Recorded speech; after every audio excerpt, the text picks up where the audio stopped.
Oh man. Well, it is about 7:25 p.m. right now.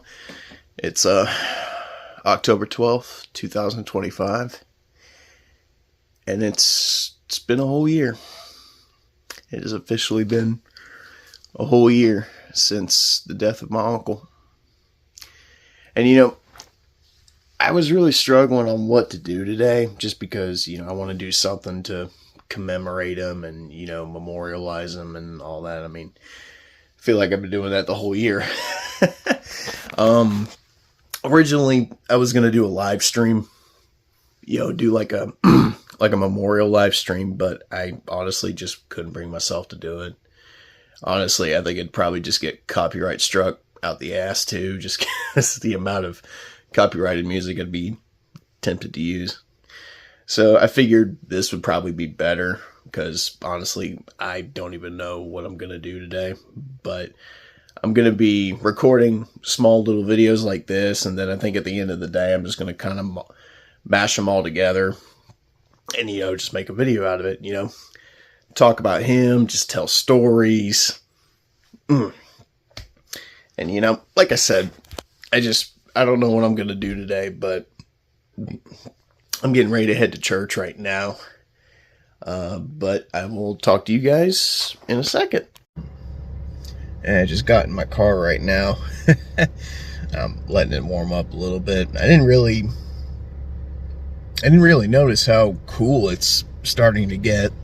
So I'm predicting it'll probably start to get a little cooler, probably over the next couple days. But I'm just waiting for this to warm up. Yeah, it's nearly 7:30 right now. So a year later, I guess I could just kind of comment on how I feel, or how I'm doing a year later. I mean, a year later, and people talk about grief and how it's a funny thing, and people are right for the most part.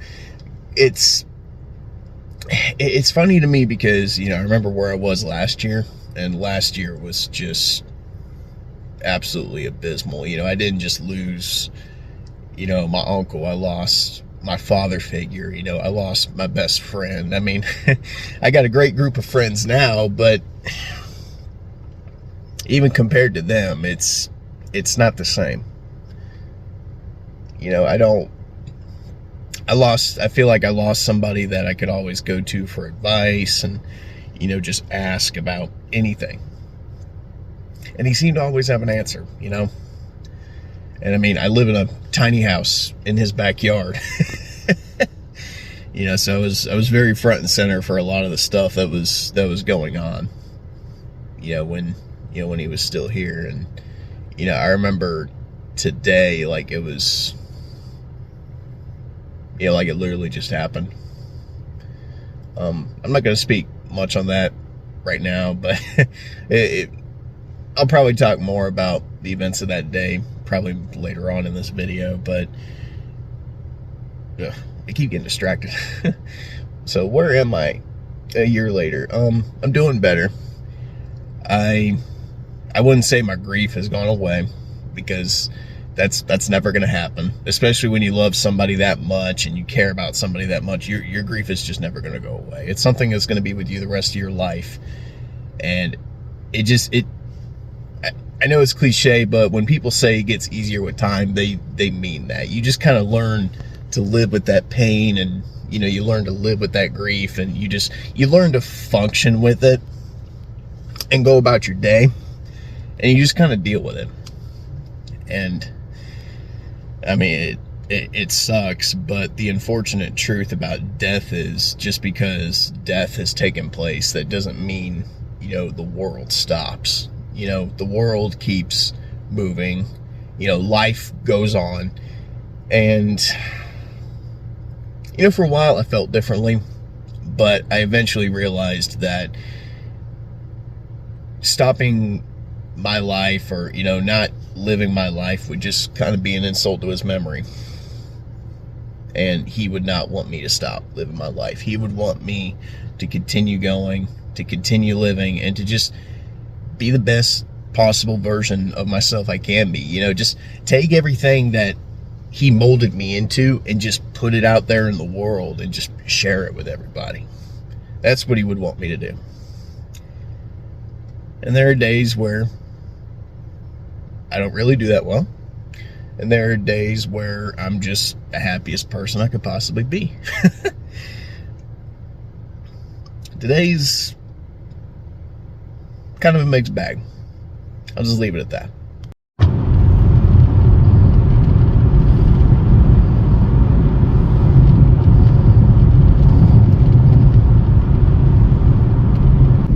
There she is, Overflow. He's down there in the cemetery somewhere. But yeah, if today was a day to come to church, today would definitely be it. Let's just put it that way. Yeah, I mean, you can see all these cars next to me and stuff. It's crazy to think that, you know, I've been going to this exact same church since I was pretty much in diapers. Like, I went to preschool here, and I'm pretty sure this exact church has been around for like nearly over 100 years. So it's a very old church, but, you know, it's a community church, it's a family church, and, you know, it's even if you're not Christian, and maybe if you're just looking to get back into faith and, you know, grow your relationship with God, I highly recommend just finding a church is important. And I think finding one that feels, you know, like home is probably the most important thing ever, because you want community. You know, when you go to a place like this, you want a sense of community. You know, you want a sense that everybody there is, you know, a family in a way, you know. So let's go on inside. I'll show you guys what's going on in there.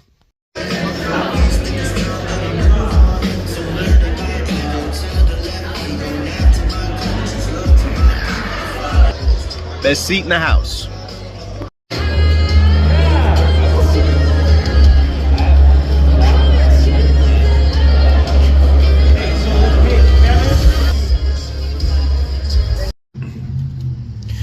And we just finished the service. It was good. It's raining a little bit right now, but here he is.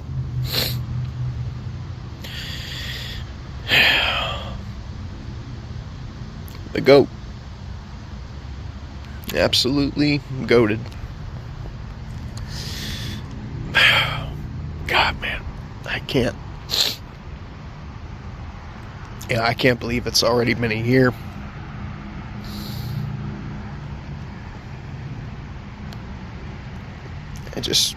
I'm kind of speechless right now.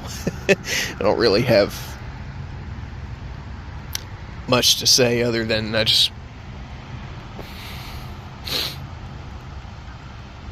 still wish things were different. You know, funny thing about death and, you know, people passing away is we're not always meant to understand, and that's okay. But, you know, like I said on the way here, he was himself up until the end, and it's something I'll never forget. Never. But yeah. Rest in peace. I love you, bud. Ooh. Yeah, so I just got back in my car. I'm soaked right now. I'm not even wearing my shirt that I was wearing this morning. It's over there because it's soaked.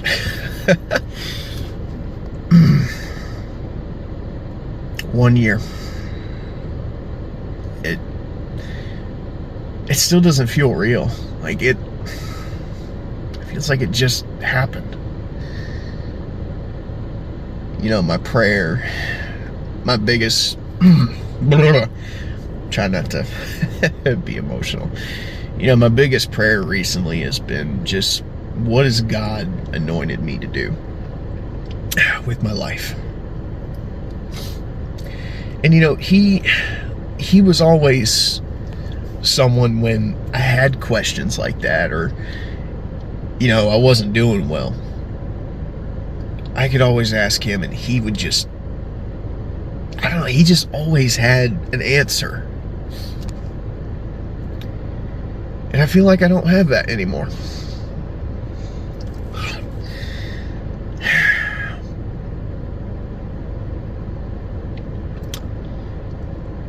I know he wouldn't want me to sit around and just be depressed all the time. I'm fully aware of that. And I'm doing better. I mean, 3-4 months ago, I was a fucking wreck. Nearly lost all my friends. Well, lost one friend. He doesn't even talk to me anymore. I'm pretty sure he's got me blocked on X and everything under the sun. He knows who he is. And he used to be part of our campaign, but it's whatever. That's my fault, and that's something I gotta live with, because I let my pain and my anguish just take over my life.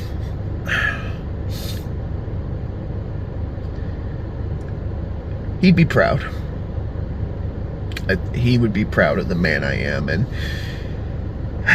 even though I feel somewhat lost, you know, I feel like I still haven't figured out what my life is meant to be. I know that God has a plan. I know Jesus has a plan. And I know now that my uncle is there with them, he's going to help them see that plan through. Whatever it is, I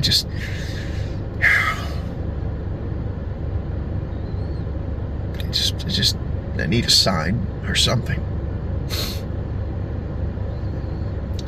But I know he's proud. He wasn't just my uncle. He was my dad, you know, my brother, my best friend. And that is something, it's truly something precious, and I will never get that back. All right, enough moping around. I'm going to hit the road and just kind of go see what the day brings. Probably stop by my parents first, and then, I don't know. I'll figure out the rest as I go. Well, I decided to go to the movies today. I don't know what I'm going to see. I'm just going to kind of pull up to the parking lot, get on the Regal app, and just kind of see what's playing. I know Tron Ares is in theaters. I know Good Boy's in theaters, but I think part of the reason I'm going up here is, like I said, I think today I'm just going to kind of go where the wind takes me, and he would want me to do that. And I also know that, you know, it's funny because most people remember my previous YouTube channel, which is still up, by the way. It's the movie channel. It's the Unbiased Movie Nerd channel, which I've renamed to Full Metal Critic. I'd like to get back to posting reviews to that, but anyway, I remember back in 2022, when I was just on top of every movie that came out that year, dude, he was ecstatic. And then I think I saw RRR. It was that Indian movie that came out. My freaking channel just blew up by like 600 subscribers from that one review. It was ridiculous. He was, God, man, he was so excited. And he loved that. He loved the fact that I would rush out and just see whatever was out. It didn't matter what it was. It could be a shitty rom-com, you know, an action film, a horror film. He didn't care. He was like, dude, you're doing what you love, and that just makes me really happy to see you do that, because it's something you love, it's something you enjoy, and if you can turn it into something, then, dude, like, more power to you. He said something like that, but, I mean, he was proud. He was happy that it brought me peace and joy, and, you know, I really hope I can get back to that at some point, because I've tried for multiple years to go back and do the review thing, and it hasn't been the same. Like, I think since he got sick and after he died, it just hasn't been the same. Those are my windshield wipers. Hold on a second. It just hasn't been the same, you know? I hate it, but maybe one day. But we're gonna go to the movies and see what they got playing, see what's up. All right, so got to the movies. I decided to see Good Boy just because, I mean, as a Christian, you know, recently I've started to become a little more wary about what I let in, you know, especially when it comes to the supernatural and, you know, demonic stuff. But I mean, Good Boy's only like an hour and 13 minutes, and plus it's got a pretty cool premise, so I'm hoping it doesn't disappoint. You know, I think back to the beginning of the year, I think one of the best films I've seen this year, it's a movie called Presence. If you haven't seen it, you should check it out. But the whole film is from the perspective of the ghost that's like haunting the family. It's got a really cool twist ending to it, and you know, it's very unique, especially from just, you know, a cinematography standpoint. You know, it was really good. But the theater I go to, hold on, it's right there. It's crazy. I've been going to that theater since I was pretty much in diapers. Like, that theater has been around forever, and I've seen everything here. I've seen every single Marvel film here. I've seen The Force Awakens here. I've seen Last Jedi. Like, literally every single thing that I've seen here. And, you know, I'll probably pull up some pictures on the screen, you know, but my uncle was definitely front and center for a lot of that. And, you know, thinking back on the whole year, you know, Brave New Worlds come out, Fantastic Four came out, Thunderbolts came out. I mean, even though, you know, he's not around, me and his two sons, you know, my cousins, you know, they're like brothers more than anything else. We still make time to come up here and, you know, see these films because, you know, we know he would definitely want to. Man, it's good. You know, I'm starting to realize it's just good to kind of sit here, talk to the camera, and reminisce a little bit. But movie starts at 10:35, so I'll probably walk across the street to there's a little game store behind me. It's like a retro game store. Might walk over there and check some things out. Alright, so I learned something new today. So apparently every Sunday they do church at my movie theater. I did not know that. I walked in there to see Good Boy, and well, it turns out they're not even open until 11 o'clock. And I was like, yeah, I got a ticket for Good Boy at 10:35. Like, what's going on? And my dumbass doesn't know how to read PM versus AM, apparently. It's for 10:35 PM, not AM. So yeah, I think I'll just halt the brakes on the movie, and I'm gonna go over here to a place called Play and Trade. You can see it right there with the blue sign. Nice little retro game store. Walk over here and see what they got. Man, this is some bull crap. Apparently they're closed too. Just, I don't know. I don't fucking know anymore.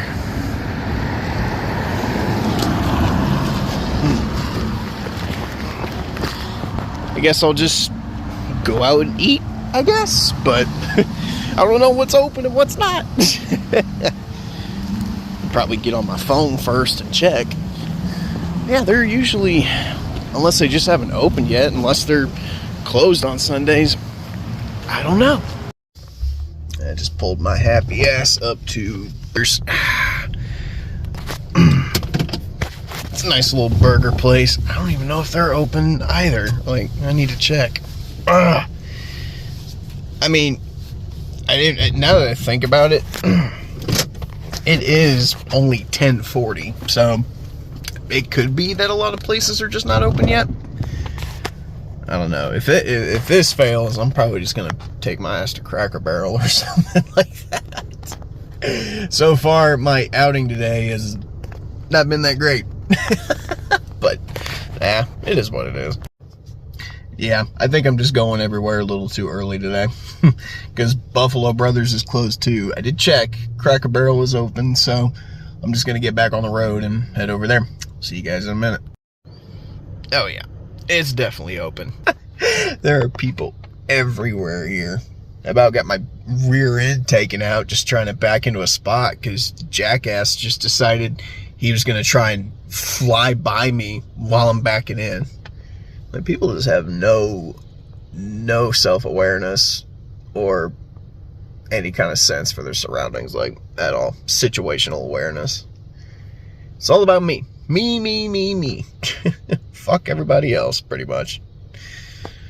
But I'm gonna go in here, get some food, and then I don't really know what I'm gonna do afterwards. I might run over to GameStop. I don't know. Just haven't been in there much. I mean, there's not really much to buy. I think there's only really one game I'm like really wanting to try, and it's like nothing nobody knows about, basically. Man, I'm sitting here looking at this place, and I'm trying to think about the last time he was here, with us. I think the really, like, true last time I sat in Cracker Barrel with my uncle, I think it was, like, back in 2015 when Age of Ultron was coming out. I think the only reason I remember that is because I remember him... I mean, this is back when, I didn't have money, didn't have a car, didn't have any of that, obviously, so I couldn't go to the movies to see everything. My mom, I don't know why she did this. She bootlegged the movie. So I got to see Age of Ultron like a whole 2 days before it even came out.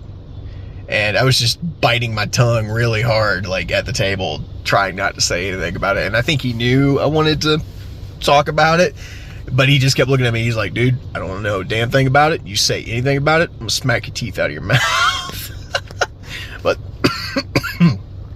that's the kind of man he was. He did not like spoilers. If he saw or heard anything that he would consider a spoiler, oh, dude, it would send him over the edge. He'd be like, dude, why'd you fucking tell me that?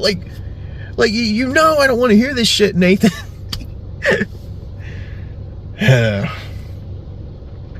Unfortunately, he passed that on to Dylan and my other cousin, Austin. I don't even tell them anything that's spoilerish, and they still look at me like I'm crazy. It's it's not a spoiler, it's in the fucking trailer. Come on. Man. It's funny, his MCU journey didn't end on a bad note either. I actually got to watch Deadpool and Wolverine with him, before he passed. And, he was at a point where his brain was not really... I mean, it wasn't... I mean, he had brain cancer. And it wasn't like dementia where you're slowly losing your mind and you're forgetting every single thing about yourself. No, he was fully aware of who he was, where he was, what was happening to him. It's just the cancer was screwing with his brain so badly. He couldn't speak certain phrases. Words would get jumbled up. It was really weird. But I remember when the movie was over, he kind of looked at me and he was like, my brain won't allow me to process anything that just happened, but I know all that was awesome. And, I was a little worried watching it too. I didn't know if watching Deadpool and Wolverine was going to scramble his brain or something like that either. Yeah. Well, I'm glad his MCU journey went out on a high note. He would have loved Thunderbolts though. Probably would have liked Brave New World, because he likes Captain America and he likes Sam Wilson. He probably would have liked Fantastic Four too. I mean, if it was Marvel, he was all over it like white on rice. It's just who he was. Yeah, so the wait time for a table was about 30 minutes. So, and it is packed. There's a lot of people here. So I'm just kind of chilling in a corner. just kind of waiting for everything to die down. But they said they'd shoot me a text when the table's ready, so I'm gonna try and just stay out of people's way.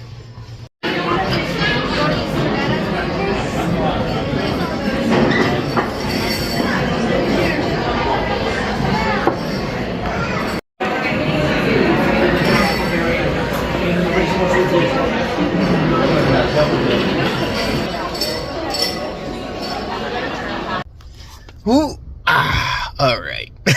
All right, just got out of Cracker Barrel, and oof, I love their food, but that shit is toxic coming out.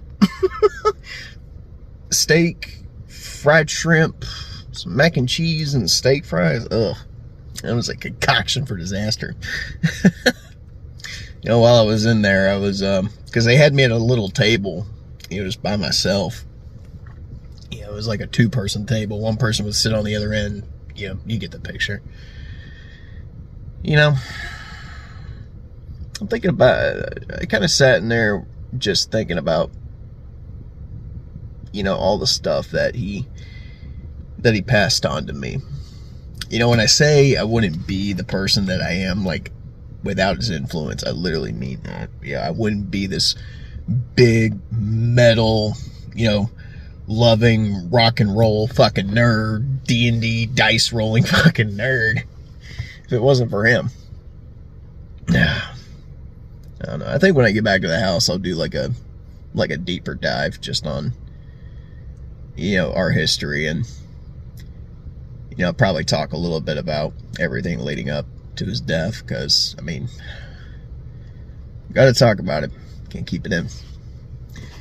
But I think next on the agenda, I think I'm gonna get back on the road, and I'm gonna run over here to GameStop and see what they got going on. Yeah, let's do it. And literally just jump on the road, and then we get up here to this little turn. We're gonna turn right in this little turn lane. Easy as pie. Easy as pie. I just got up here and, hold on a second. It's not there anymore. Like, it's fucking gone. I was literally up here like maybe a couple weeks ago. Okay. Like, dude, I really don't get it. Like, I've been going to that GameStop since I was like a kid, and it's just gone. That blank spot right next to the T-Mobile, there used to be a giant ass GameStop sign right there, and it's not there. This has been one hell of an outing, I think. But the goal of it is to, you know, stay busy and, you know, just celebrate my uncle at the same time. Damn, that sucks. Good thing there's a Walmart behind me, so I'll probably go in there and just see what they got in terms of games. Damn, I'm gonna have to tell my cousins about this.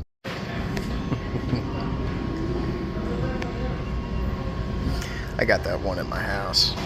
But they got Brooklyn up here, Hudson, even got freaking Thaylog, dude.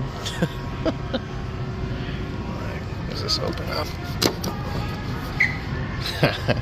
What's up, Bruce? Oh, that's awesome. There's a lot more down that way. And they got a couple games over here.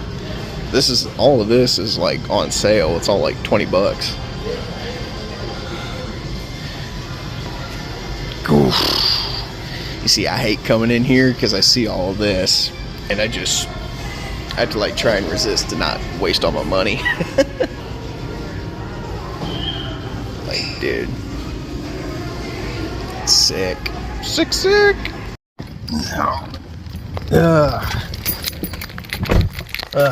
Well, I went in there and bought absolutely nothing. Well, I also realized that I still need to go to the grocery and grab a couple things, so spending 60 bucks on a game right now is probably not the best thing to do. You know, I need to eat, so I'm gonna head across the street because there's an Aldi across the street from this whole plaza. That's usually where I go and do my shopping. They didn't have the game I wanted anyway, so that's fine. But yeah, I'm gonna head to the grocery, and then I will probably head on. Well, no, I'll probably go to my parents' house because I know my mom wants to see me. So I am definitely looking forward to that. You know, so I think while I got about maybe 10 minutes to drive, I'll start talking a little bit about my history with my uncle, because my phone's on like 18% and it's gonna die here pretty soon, pretty sure, but oh well. So I was not born in North Carolina. I'm not originally from here. I was born in a little town called Richmond in the state of Indiana, you know, back in 1998. I, of course, lived with my mom, lived with my dad. We ended up moving out of Richmond, me, my mom, and my sister, not my dad, I'll get to that in a minute. We ended up moving because, well, Richmond is a shitty little drug town, basically out in the middle of fucking nowhere. In fact, I think it's on a list somewhere of like one of the worst, like, towns to like live in North America. It's pretty bad up there. And my dad's given me permission to talk about this, so it's not like, I'm putting his business out there, entirely. He had a really big drug problem. And part of the reason we moved away is because my mom did not want me and my sister growing up around all of that. So we moved down here. We actually lived in a house across the street from my aunt and uncle. But, as I started getting older and, started becoming a little brattier, I'll admit, I was a little shit when I was a kid. I can look back and confirm, I was a little shit, and, I deserved a lot of the punishments I got at the hands of him when I was a kid. But since my dad was not around, my uncle had to really step up and be the guy, who was my father figure, the father figure in my life. And that often meant that he had to be a hard ass. He had to lay down the law and be like, look, this is right, this is wrong, don't do this, don't do that, and if you do any of this, there's going to be consequences. And the consequences often came in the form of a belt or a wooden spoon or just his bare hand. Dude, he had some rough fucking hands, like, dude. But he did it out of love. He did it because he didn't want to see me or my sister just go down the wrong path. And for the most part, I think it worked out. I think I'm doing pretty good. There came a point where, when I was a kid, where my life could have gone down a whole different path, and I could be I could have been in and out of juvie, or on the streets acting fucking stupid. But that's not me. He didn't raise me to be that, and I will be forever grateful for that, always. And another thing, he, later on, he often confided in me that if he could go back and change some of the ways he disciplined, me and the boys and my sister, he would have. Now, this next part, he had a little bit of a drinking problem. Well, I'm not going to say a little bit. He had a drinking problem. But he never put his hands on anybody. He wasn't violent or anything like that. He just drank himself into fucking beer cans straight to the bottom. But he was dealing with a lot. That's how he coped, and it's not the best, but I understand why. And I think one night, because we used to talk so much, like we'd get done gaming or, playing D&D, and, we would just talk. And one night he just told me, he was like, dude, I'm sorry if, I was ever too hard on you, son. I think about it all the time, and, I have a lot of regret. And I remember the look on his face. He just seemed real sad and really just bent up and out of shape about it. And I remember looking at him and going, dude, don't. Because if you hadn't been as hard as you were, there's really no telling where I would be right now. As a kid, relationship was a lot different with him. He was the guy that had to lay down the wrath of God when it was needed. And he did. But as I got older, going into my teen years, my relationship with him changed, and he started to become more of my best friend, more than anything else. And it stayed like that, forever. And even now, he still is my best friend. And, I've often said, when my time comes and, God tells me, well done, my good and faithful servant, one of the first people I want to see when I get to heaven is him. it just, like I said, I have a lot of good friends now, but none of them could ever take his place. None. Well, here's Mom and Dad's. Better go see what everybody's doing. Yeah, so I just left Mom and Dad's house. Dad was sleeping. Mom was up, so I sat with her for a little bit. And she just wanted me to... She gave me something. I'll show it later on camera, but she just wanted to know if I was alright. She just wanted to check on me, which, I mean, it's the day that he passed. I mean, I'm not gonna be 100%. I don't know. I'm tired, so I think what I'll do is I'll probably get home and I'll probably take a nap, and then when I get up, I'll film the rest of this video. Might even throw in a tour of the tiny house, because I know some of you have been clamoring for that, so I will definitely oblige on that. But I'll see you guys in a few minutes. Ugh. Alright, so time is 8:50. I think I've done a lot more than nap. Nah, I've actually been awake for a minute. I took a bunch of stuff into my aunt's house, threw some laundry in, got all that rolling. But I remembered, talking about that, I'd show you guys the tiny house, just because some of you have been asking. And, yeah, a pretty interesting story about this whole place. But this is the main living area. Got my TV up there, air unit to stay cool. I got it set to where it, shuts on and off. Got basically all my clothes. My Darth Revan helmet. Just a little pile of stuff I need to put away, but I mean, this spot was pretty filthy a couple days ago. Bed, obviously, and then, over here, got some more nerd paraphernalia, a bunch of movies.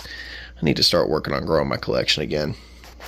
Yeah, funny, this is all notes and books from previous campaigns, that I used to run with, my uncle and his buddies, a long time ago. A couple books.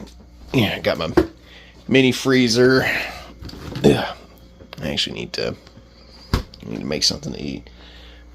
Sink, countertops. I mean, this is a nice little living area. A little another freezer, refrigerator, Master Jedi. It's, for a single guy like me who lives by himself and doesn't really rely on anybody else, this is perfect. Of course, if we go back through this entrance, there's all my uncle's hats. He was a big hat guy. Of course, we go back here. This is where we make all the magic happen. I got Red Dead Redemption 2 downloading right now because it was on sale on Steam for like $15. 2 monitors set up. Of course, that's the camera I use to do all my streams with. So if I'm ever having any issues, it's probably because the thing's so fucking high tech that my PC probably just can't keep up with it. That's a $1,500 camera. But yeah, same spot. And of course you see all the bangs down there. That's what happens when you work at a distribution center. But of course, the thing people have made fun of me for, the shower. And I'm not kidding when I say my toilet is literally like 2 feet, from my gaming setup. Like, if I wanted to, I could probably tear this down and just have the toilet be exactly, well, just be my throne, more or less. Sink, mirror. There's literally where I keep, most of my clothes. PS5. Like I said, nice area. Nice little living area. I know that wasn't exactly MTV Cribs, but I know some of you guys have been asking about it for a while. They're like, hey, show us a tiny house, show us a tiny house. Sure, just showed you the tiny house. But my own kingdom, my own kingdom. It just hit me too. I didn't really think about it, but he also built this tiny house, sort of, kind of. He didn't build like the whole thing, but he definitely had a hand in like designing, the interior. Because originally the tiny house was meant for my grandmother. She used to live with my aunt and my uncle. Can't believe it hasn't been a decade. I don't think anyway. But she used to live with them, and they decided maybe she needs her own personal space, so they purchased the tiny house. And over the course of like the next couple months, my uncle basically redid the entire interior and made it as comfortable for her as he could possibly make it. And he put a lot of hard work and effort. There was also a lot of middle fingers thrown up, just because, knowing him, there were probably a couple of assignments. There were probably a couple things where he was just like, man, fuck this. I really don't want to deal with this. Like this is driving me crazy, son. I could just hear him. A lot of not really nice words were said in the production and the building of this place. Allergies are starting to act weird. And I've been kind of sitting here thinking about just everything he's done for us boys. Me, my two cousins. There's a running joke between the three of us that out of the three of us, how is it the one that's not even directly related to him ended up being more like him? Of course, it's yours truly. But I mean, obviously he influenced all of us. I mean, for me, just raising me to be the man that I am, and just all my hobbies too. Like every single thing in here, probably need to blow my nose, can be traced back to him in some way, shape, or form. I mean, literally, those CDs, that's all him. Those are all his. And man, we used to sit around a fire pit out back, and that's what we did on Friday nights. I'd get off of school, I'd come over here, we'd sit out back. He would have his music hooked up to Bluetooth or whatever, and we would just sit around the fucking fire and headbang to metal. And after a while, sometimes it would devolve into deep conversation, and that's where I think a lot of my bonding with him came from. Because I was able to have deep, meaningful talks with him and, ask for deep, meaningful advice. And, sometimes he would have really good advice. He would, he'd have really wise advice. And he would, sometimes he'd give you a very straightforward answer, and sometimes he would give you the hardcore answer that you really don't want to hear, but it's the answer that you do need to hear, But that's just the kind of man he was. He was very real, but he was very loving at the same time. And, for me, it was, bonding with him over music or, Dungeons and Dragons. I would not be able to play D&D on my channel, if he hadn't shown me how to. Everything just from geekdom, Star Wars, Marvel, DC. I mean, everything about me that makes me me came from him. So when I say I literally owe it all to that man, I mean it. Truly. Whoa, environment change, son. I'm not in the back room.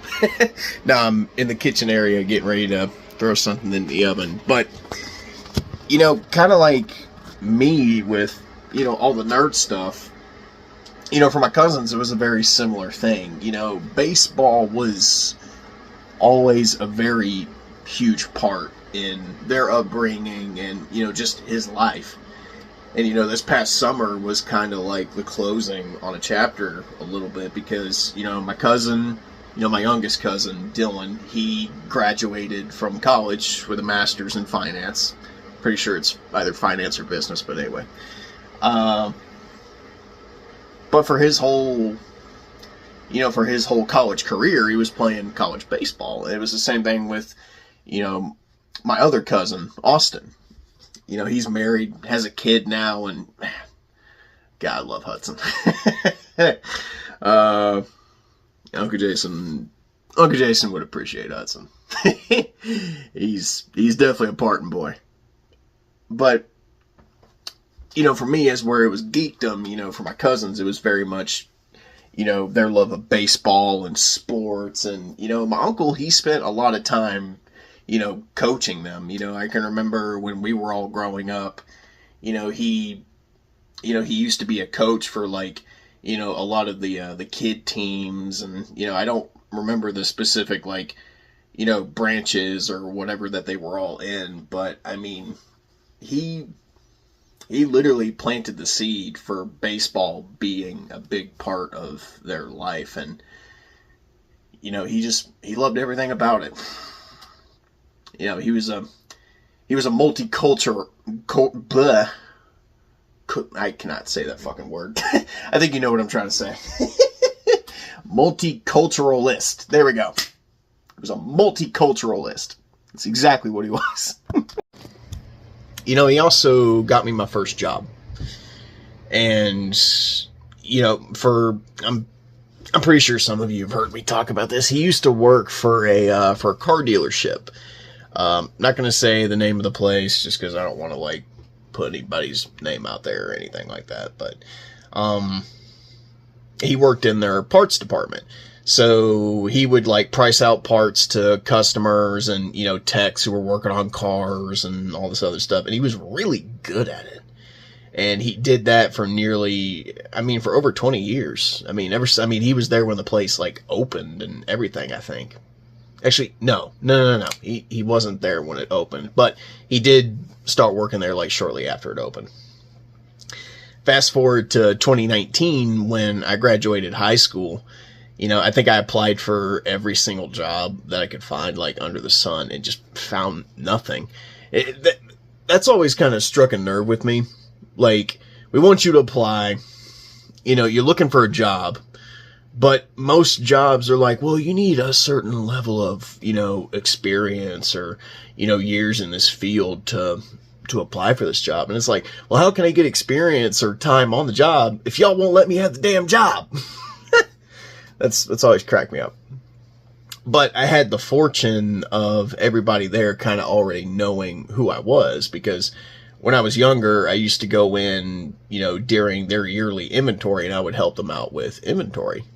And they would pay me like $100, to help it. To like a teenager, that has no job and has no car, like $100 is like, oh. So yeah, anytime they did inventory, I would go in there and, just help them straighten out their inventory. And it worked out. It helped me get a PS4. But no, I remember one night coming over here and, same general atmosphere, same general night, sitting around the fire, talking to Uncle Jason about nerd shit, talking about,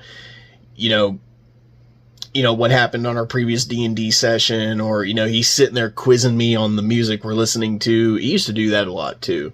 He would get like super ultra offended if I didn't like, call out Slayer or Exodus. He's like, okay, son, who are these guys?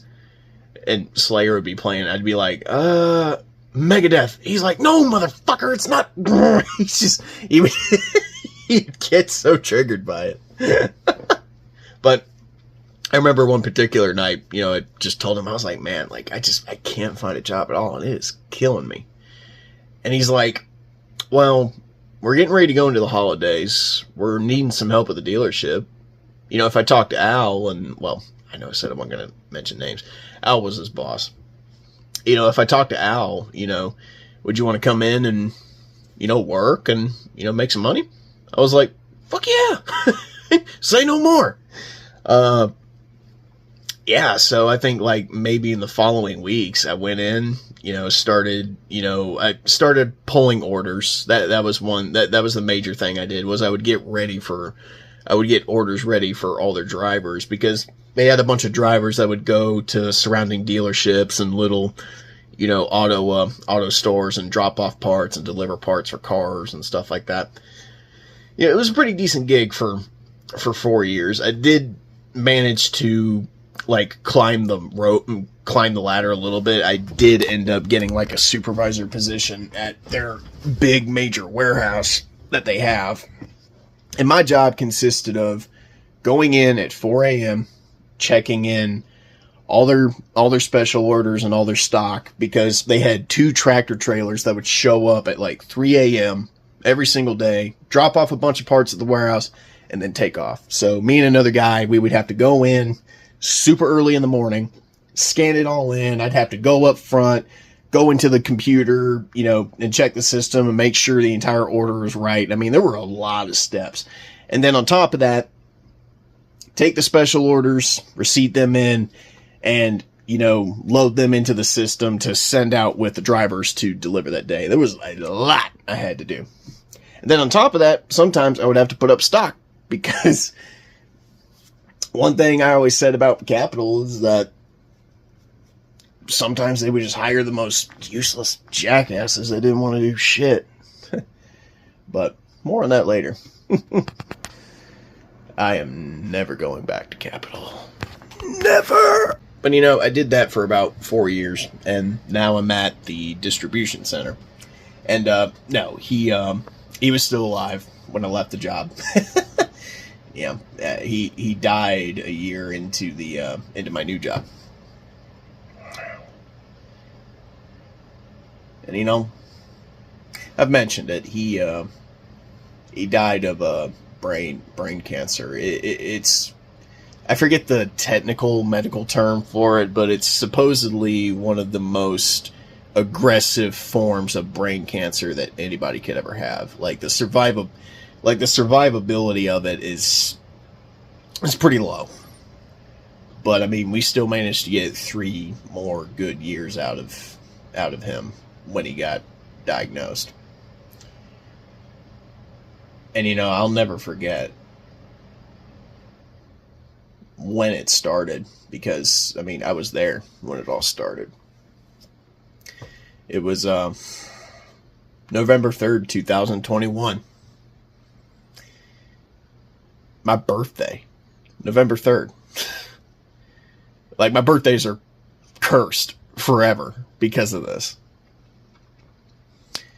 So at the end of my shifts, I would have to take paperwork that we printed off that morning.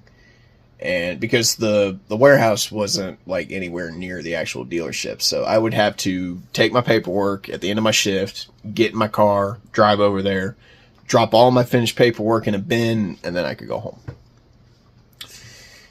On this particular day, just a normal day. Scanned everything in, got drivers on the road, put up stock, did my paperwork, and, got my car and headed to the dealership to turn it in.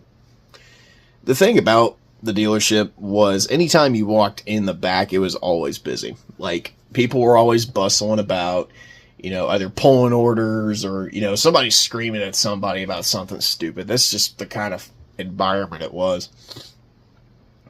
But on this particular day, when I walked in the back, it was just really quiet. And didn't really see anybody at first. I'm like, where the hell is everybody? Didn't really think of anything of it. I just wanted to drop my shit off and get out of there. So I walked up towards the front of the parts department, towards the main counter, where they deal with customers, because the bin was under the printer. So I'll walk up there, and as I'm walking through the aisles, I notice there is somebody standing up at the front, but once again, I'm just wanting to get out of there, so I'm not even paying attention to them. Just kind of nonchalantly throw my paperwork in the bin, and I turn my back to walk back through the parts department, and it was either one of the girls that worked in the office, or it was my friend PJ. Shout out to PJ. I got her a job there. Yeah. Ain't got to deal with that shitty job at Wendy's anymore. But it was either her or one of the girls from the office. I can't remember who it was.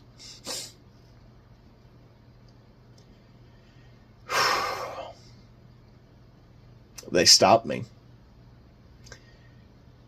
And they said, do you know what's wrong with your uncle? What do you mean, what's wrong with my uncle? Well, he's lying over here.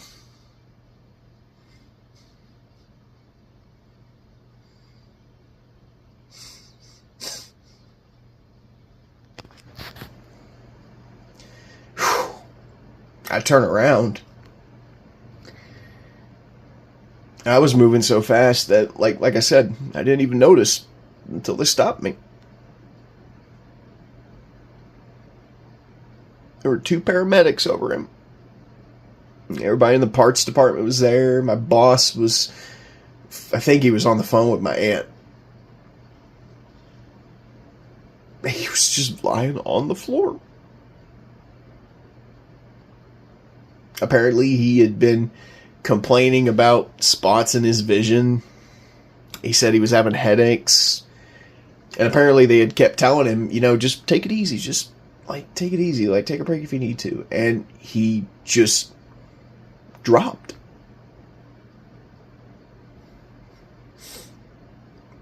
Right there in the parts department. They said he was having seizures. I'm trying really hard to fight tears right now.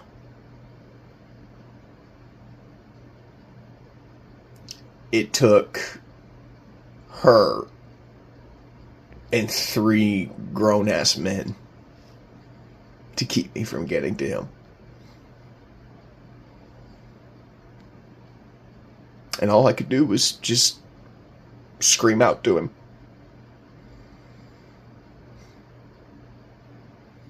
Because at the time, nobody really knew what was going on. It just looked like some accident or some freak thing. Like maybe he just collapsed from exhaustion. Like nobody knew what was going on. But they took me back through the parts department and out the back door. And I just broke down. Right on my friend's shoulder, and she just hugged me and held on to me. And eventually the boss came out and he was like, hey, they're taking him by ambulance, do you want to ride with them? And I said no, but in retrospective, I probably made the right call, because I've often said, if I could go back, I probably would have rode with them. But apparently on the way to the hospital, he started having more seizures. So riding to the hospital with him was probably not the best call.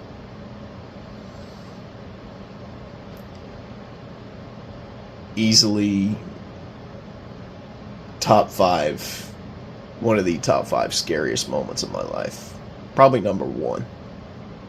Because when you see somebody that you love and you look up to,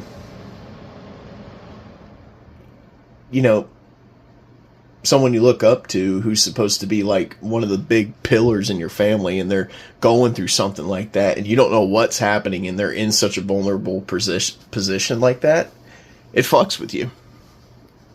It really does. It really does. I had to go calm down for a second. But as I keep telling this story, there's probably still going to be moments where I'm getting close to tearing up. But so they took him by ambulance to Wake Med, which is, I'm pretty sure it was Wake Med. Anyway, it's a hospital not too far from the dealership. And this was back during COVID, so they weren't really letting a lot of people in. And you can probably already imagine me. I jumped in my car, and I'm one of those people that does not drive in heavily populated areas. Like, I have a lot of anxiety when driving in city limits or anything like that.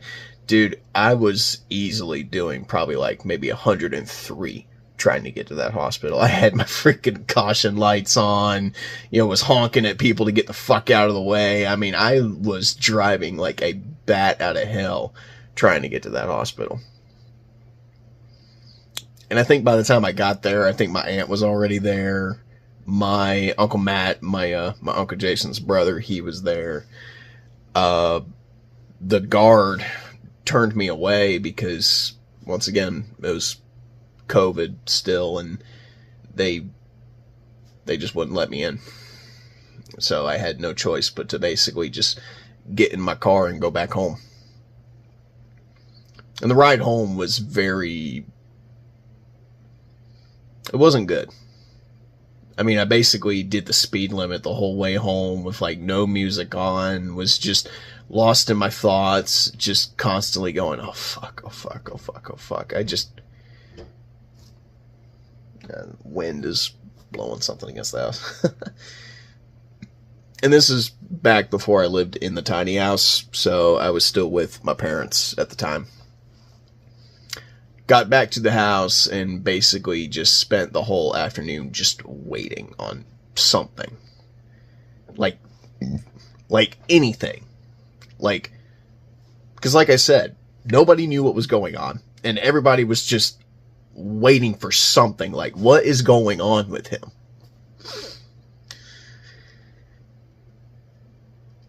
We got a call from my aunt around 5:30 in the afternoon.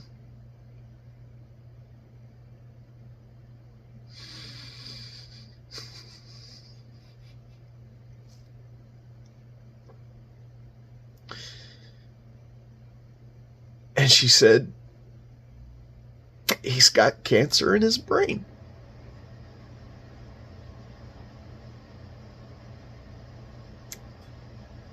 And I just... this shrill scream just escaped from me. I was angry.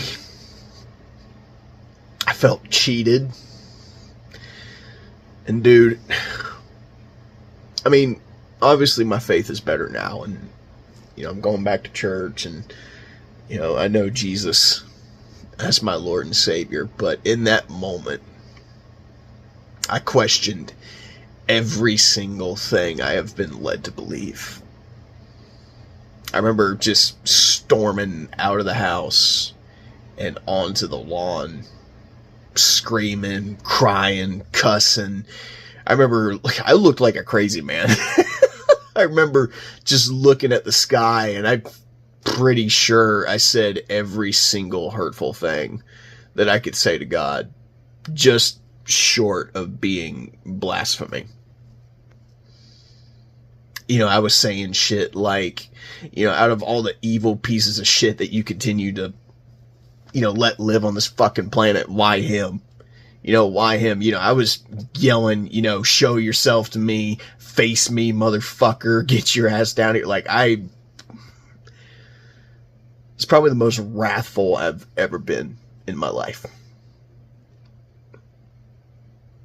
To know that, my father figure, my brother, my best friend had gotten one of the worst possible diseases known to mankind. It just absolutely broke me. And the thing was, I can't remember if I know they did a CAT scan, and when we finally got a look at his brain, it was not good. He had multiple tumors on his brain, with one just being like the biggest threat to the mall, of the mall, basically. But what had happened was, the reason he had collapsed was because one of them had burst and started bleeding. And it just caused him to seize up and collapse. I think they took him into emergency surgery. I don't remember exactly what they did, but I remember calling my supervisor and just telling him, I'm not coming to work tomorrow. I told him what was going on, because he knew. He's known my uncle. He's known my uncle for a very long time, and I could just remember him going, fuck. I could hear just the shock and just dismay in his voice when I told him what was going on. You know, because before I left the dealership, he had told me, he's like, dude, if you hear anything, like, please call me. Like, we were both just kind of in disbelief on the phone. And he was like, dude, take all the time you need. He's like, we'll handle things here.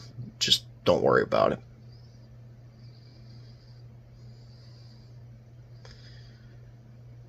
It wasn't good.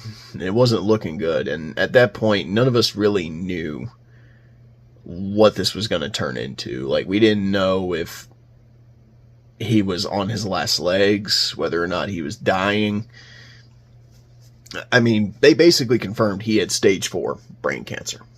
Like, he was at stage 4, and this was severely going to affect him the rest of his life.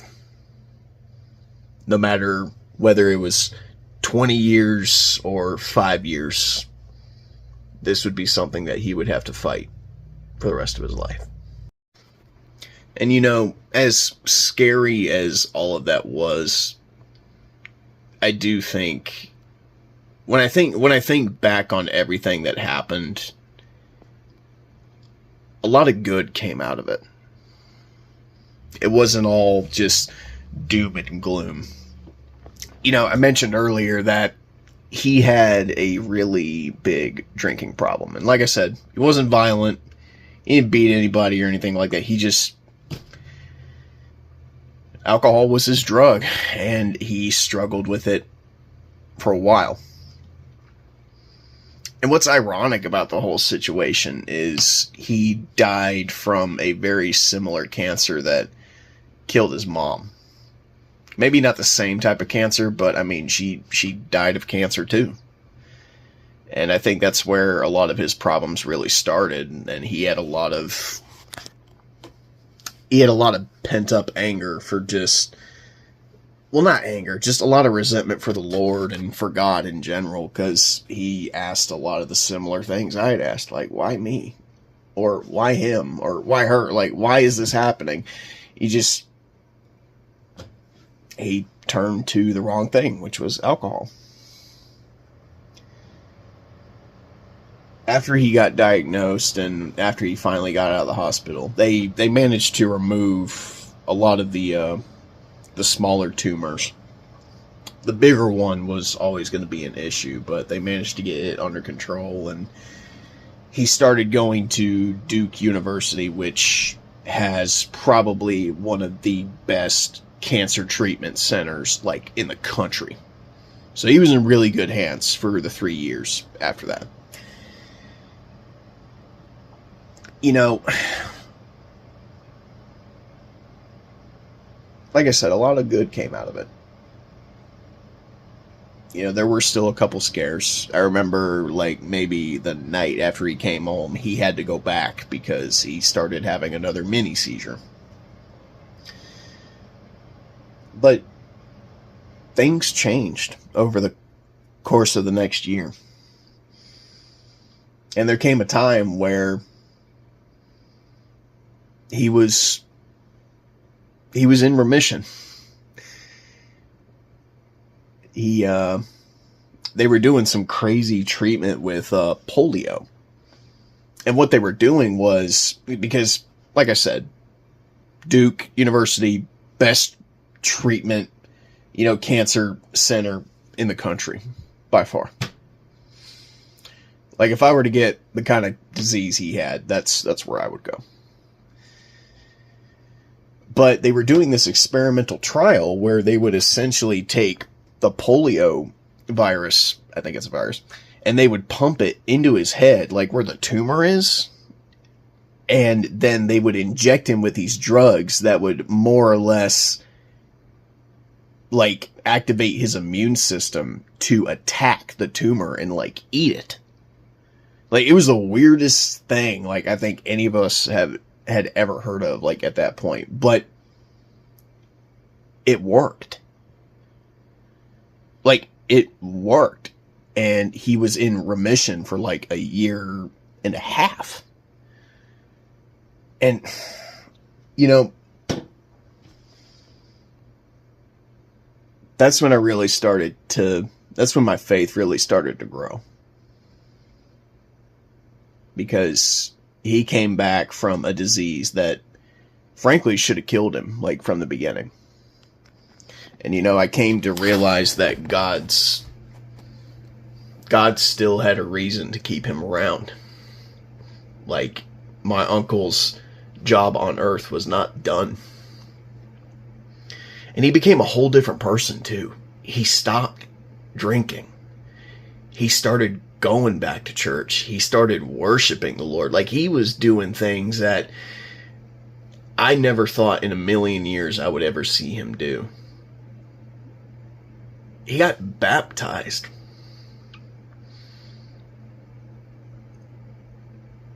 And I can probably show the video, but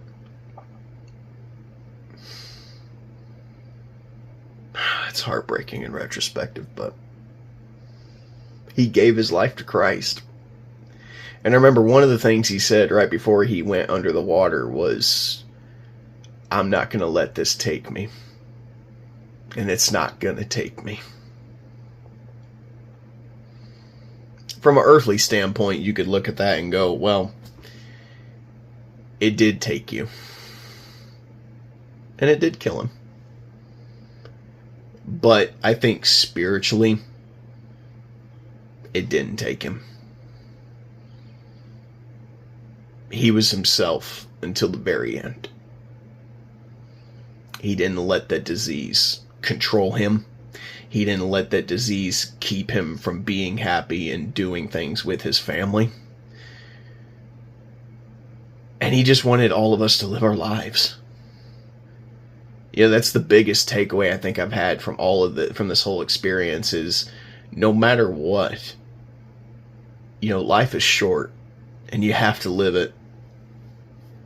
You have to live it to the best of your abilities and just cherish every single moment because you're not guaranteed tomorrow. You're not even guaranteed the next minute. Like, I could be sitting here right now just talking to you guys and I start having a heart attack and just fucking fall on the floor and die. His entire life perspective shifted and he just, God, man, he became so much more lively. Like, he quit drinking too. If you had told me 10 years ago that my uncle would quit drinking, he would start going to church, and he would give his life to Christ, I probably would have laughed at you. Because that's just not who he was. And I know there's going to be people who go, well, you know, traumatic experience, blah, blah, blah, blah, blah. You start looking for things bigger than yourself. I don't think so. I think God used that as a wake-up call to show him, hey, dude, like, you need to really reevaluate how you're living your life. And he did. He truly did.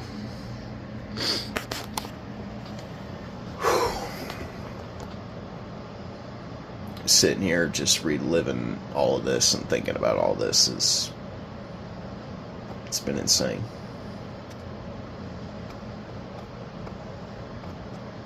But as much good came out of it, it didn't last. I forget what year it was, but on a Thanksgiving, he collapsed again. I wasn't there for it this time. I didn't see it happen, but my cousins saw it happen.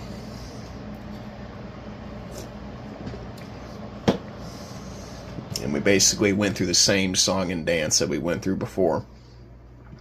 You know, he got transferred to Duke, where they determined that the tumor was basically regrowing. So they decided to keep going with the trial and to try and get it back down. And this went on for months and months. And you know what? He was still he was still himself after he collapsed the second time, but the second time he collapsed was when things really started to shift. Because when he collapsed the first time, it was very much a, oh shit, I almost died kind of moment for him. The second time is when things really started to change. That's when the effects of this cancer really started to take effect. It's not like dementia where you're forgetting who you are and everyone around you and just every aspect about yourself. It's like the part of the brain where it was growing, it was affecting his ability to say certain things or form certain words. Like, he was completely cognitive. Like, he knew about everything that was going on around him, and, you know, he knew what he wanted to say. It's just his brain would not allow him to process the things that he was trying to say. We had to create, like, a whole speech system just to try and, like, you know, understand what he was saying. You know, I can remember several conversations where he would just stumble over his words, and you know, he would get really pissed off at himself. He's like, damn it, I just can't talk at all today. Shit. Yeah, I can remember one conversation we had where I think it was right before Indiana Jones and the Great Circle came out. He kept saying Star Wars. Like, he would keep describing Indiana Jones, but he would keep calling it Star Wars. That's the kind of thing I'm talking about. But, you know, despite that, he never stopped trying to be himself. And he was in a lot of pain. Like, he had headaches all the time. He had migraines all the time. He was just constantly in a lot of pain because of all the stuff from Duke and just all the, and of course, the cancer.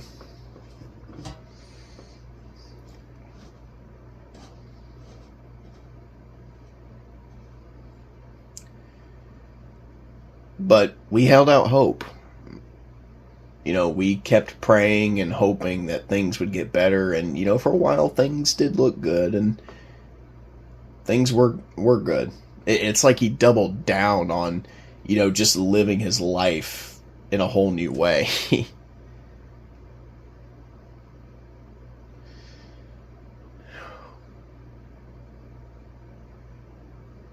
And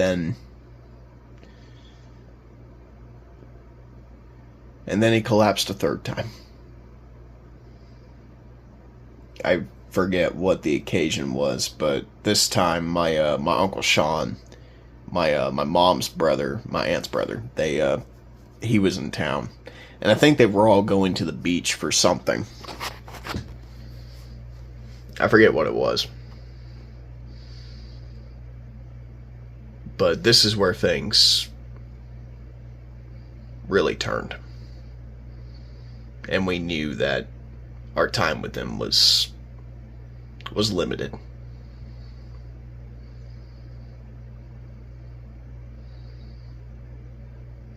Because this time, his speech got a little worse.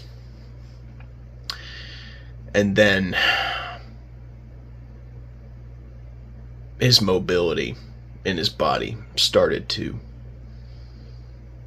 act up. And we had to get him a cane just so he could walk around. Eventually, we had to start wheeling him around in a wheelchair. And I think one of the things I forgot to mention was he was also on a lot of steroids. It was the only thing that was kind of keeping the swelling in his brain, like, at bay, too.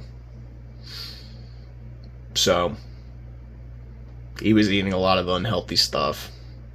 His facial hair was growing at a crazy fucking rate. His face was swollen. I mean, he was not doing well.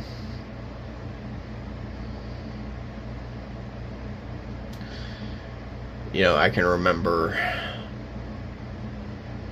one night. It was me, him, and Aunt Shannon. I don't remember who visited exactly. I know it was some member of the family.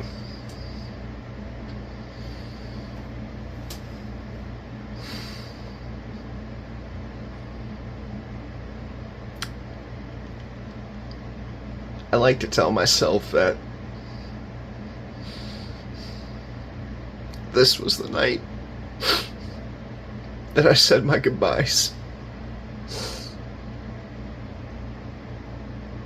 It was, I wish I could remember who it was, but they left. And it was like 8 o'clock, I think. I'm sitting across from him on a couch. You know, he and my aunt are sitting side by side. They had a couch that basically extended out into 2 chairs or recliners. And he just kept saying, "This is one of the best days I've ever had in my life." I don't remember everything he said, but that's what stuck out to me. He just kept reiterating how happy he was and just how great the day was, and, you know, he just enjoyed it so much.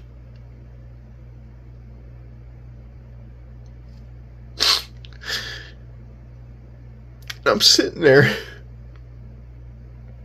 smiling at him, trying really hard not to just break down.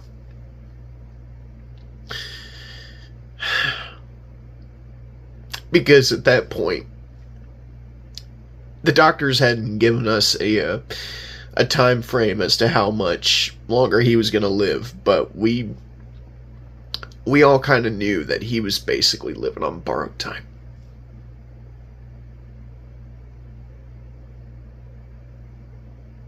I don't know what he said to me that finally made me crack, but I just couldn't hold it in anymore. And I just cupped my face in my hands and just tried to hide the fact that I was crying, and all he could do was smile at me.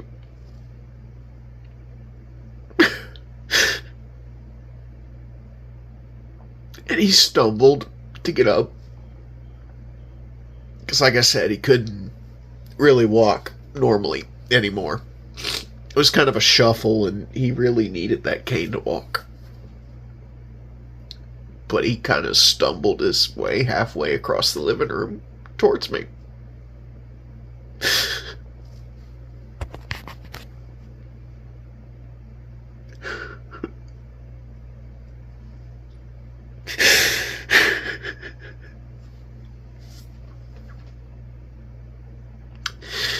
And I got up. I met him halfway. And he was... I'm 5'9", so he had to have been like 6 foot, 6'1" at least.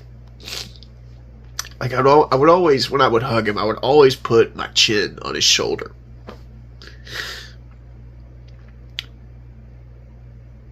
And I just buried my face in his chest. And he put me in one of these big-ass bear hugs. It was the most... It's weird to describe. It was like the most desperate, but just soothing, you know, everything is going to be okay kind of hug I think I've ever experienced in my life. I mean, I was crying so hard that my tears were just seeping through his shirt.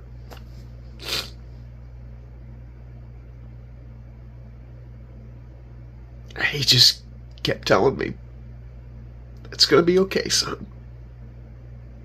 I want you to know that I love you.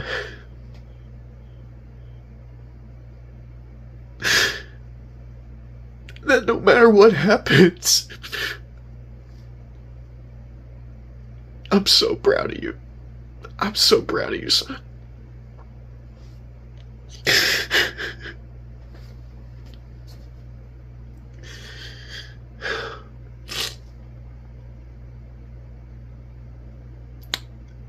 I pulled back. And I remember just burying my index finger in his shoulder And I pretty much looked how I look right now. And I just remember telling him, I need you to know everything I am, everything that makes me me. I owe all of it to you. You know that, right? He just shook his head. And at this point, he was starting to cry too. He said, I know, son. I raised one hell of a kid. He stopped himself and he was like, no, it's just not even a kid. I raised a great man. I'm so proud of you.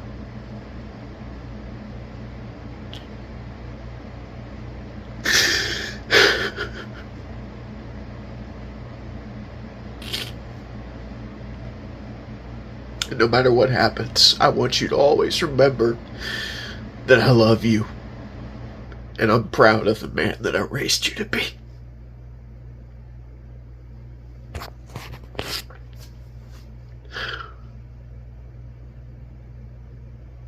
Like I said, I think in that moment, that's when I said my goodbyes. Because he just got worse from there. He got so much worse. Oh, I had to go compose myself a little bit. I probably need to save some of my waterworks for the end of this tantalizing tale of a great man. Ugh, shit.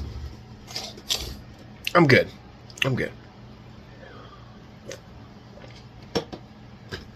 If you're wondering what that noise is in the background, that's my air unit.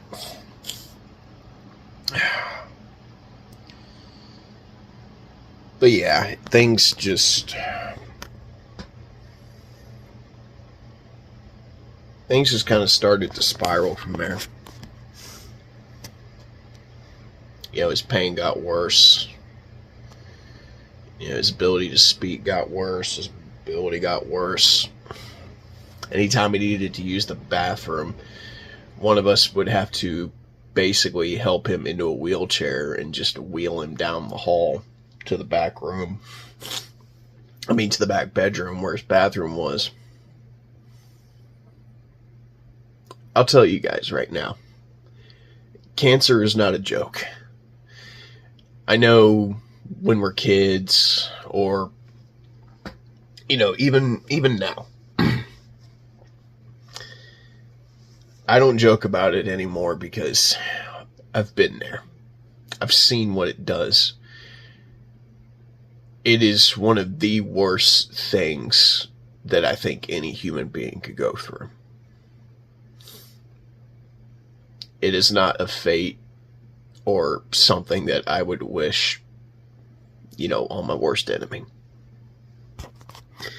Just to sit there knowing that you're dying and you can't do anything about it, it has to fuck with you. Like there's no way, there's no conceivable way that they would not screw with you.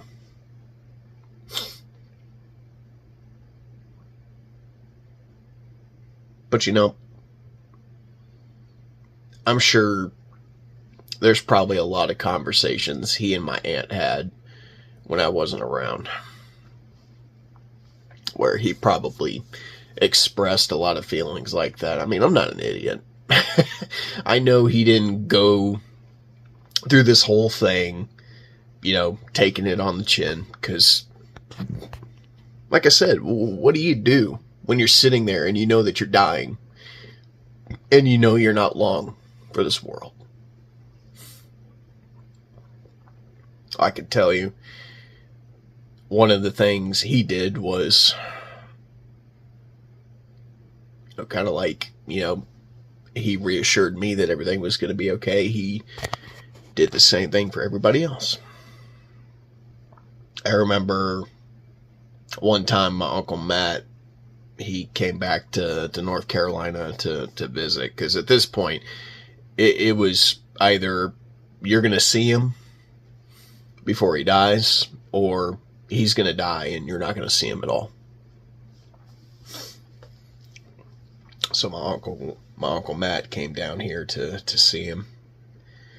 And my aunt, I can't remember if it was me or my aunt, but somebody took a picture of them both hugging each other right before my Uncle Matt was about to leave. And it is probably it's one of two of the most haunting pictures I think I've ever seen. Because it was literally the last time that my Uncle Matt saw my Uncle Jason alive. And then I think I'm pretty sure my aunt took this one, or somebody did. Actually, no, my aunt's in the picture. I'm an idiot. There's a picture of him and her by the window, I guess, as my Uncle Matt is pulling out of the driveway. Can't see his face, but he's got both his hands on the back of his head, and my aunt's kind of got her hand on his back, like reassuringly.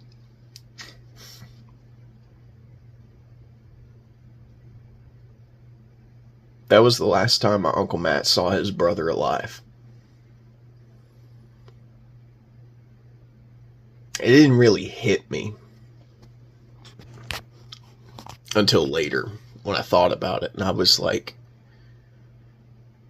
the next time he's going to see my uncle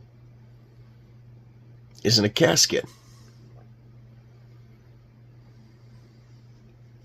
But, that was with my Uncle Matt. Another thing I remember is, I forget what it was, but he was so hell-bent on going to the retirement home to see my grandmother. And for those of you who don't know, my grandmother, she's got dementia. She's had it for years now, and she's more or less rotting in a retirement home, losing her mind.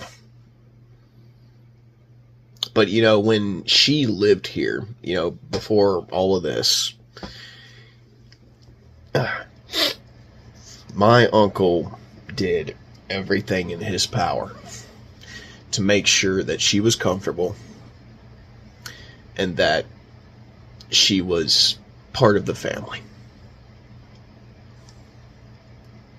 And I remember one day he told me, he said, "Nathan, we're not going to put her in a home unless it's, the last possible option." And he meant that. He shed blood, sweat, and tears to try and keep her around.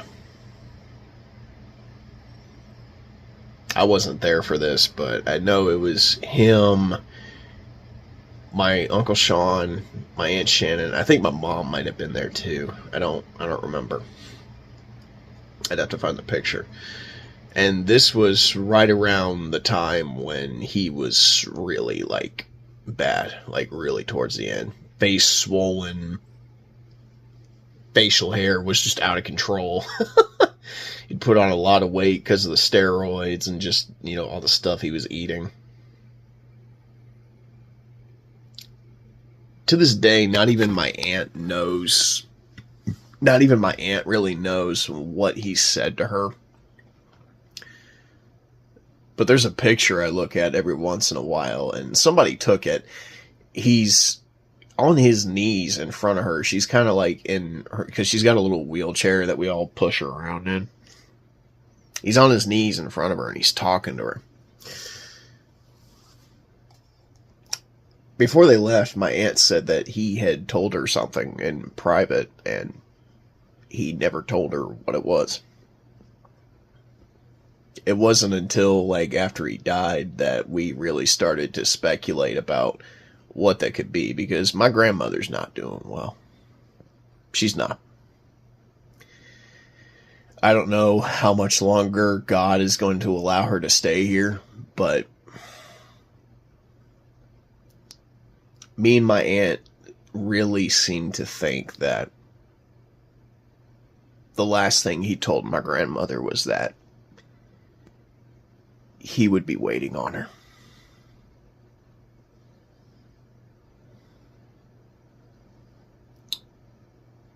And I think that because he had, despite everything that was going on, I think he had finally reached the point where he was just tired of fighting.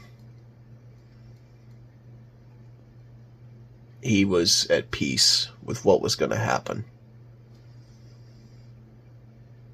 And he was just trying to reassure everybody that he was going to be okay.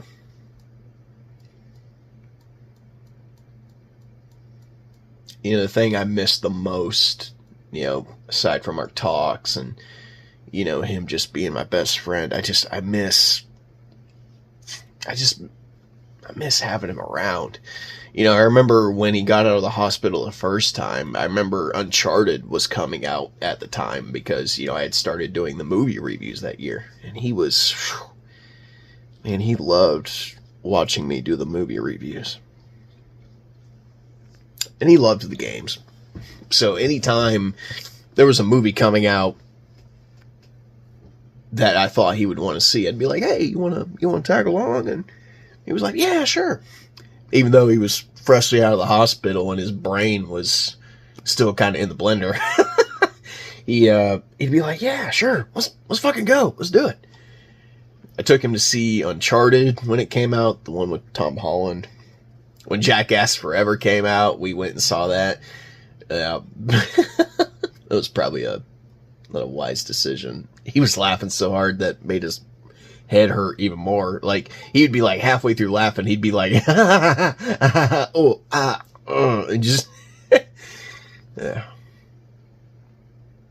He didn't care. He was not going to let this disease keep him from living his life.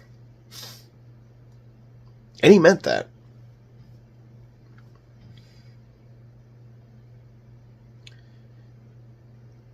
I remember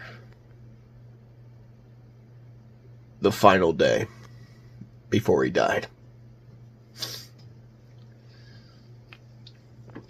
Of course, it was October 11th because it's the 12th. He died on the 12th. And, sorry. Blow my nose real quick.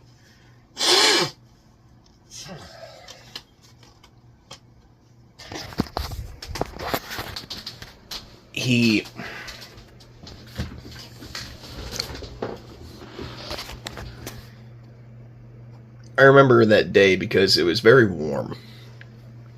It was very sunny, but it wasn't like hot, He had really been struggling with going outside because anything was like a trigger. Like, too much heat would just cause him to spaz, pretty much. Which was a shame because one of his favorite things he liked to do when, all this started was there's a shed out in the backyard where he used to do a lot of carpentry. And, he would carve miniatures and statues. I mean, he was really good at it. But because of him collapsing at the beach, they basically told him that he can't be out in the heat for too long. So this was like a really rare day where we could take him outside and just spend time outside,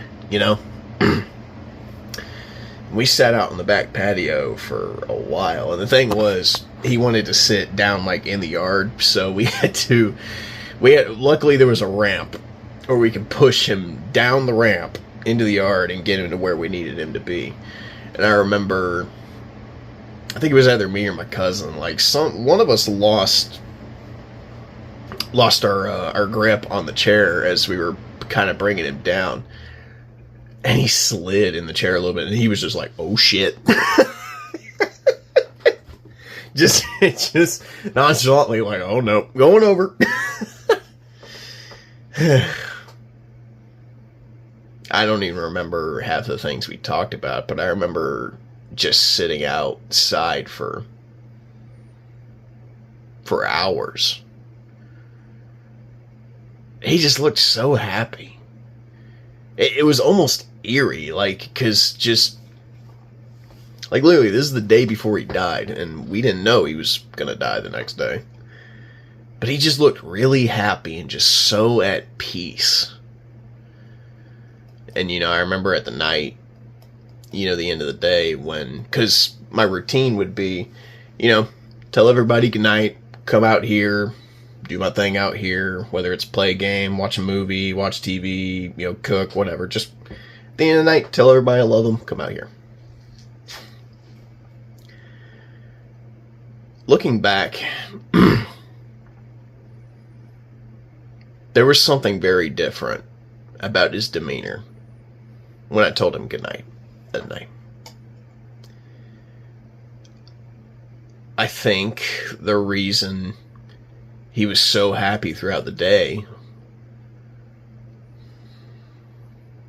was because I think he knew his time was up. There was just a hint of sadness in his eyes when I told him, you know, I love you, I'll see you tomorrow. And he just shook his head. And he was like, I know, son. I love you. It's very eerie to even say it out loud. I didn't think anything of it.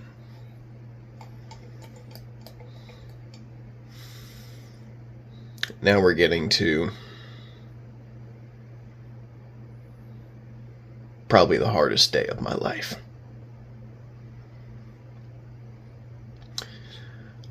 October 12th, 2024. At approximately 8 o'clock a.m., my uncle succumbed to his cancer.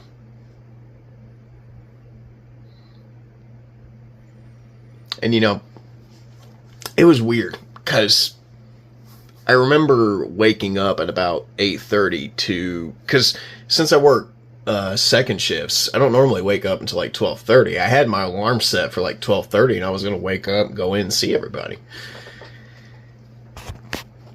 I woke up at about 8:30 to someone just banging on my door, like out there. I'm like, what the fuck? And I get up, walk to the door, I open it, and it's my cousin Dylan. And of course, I'm half asleep. I'm like, hey buddy, what's going on?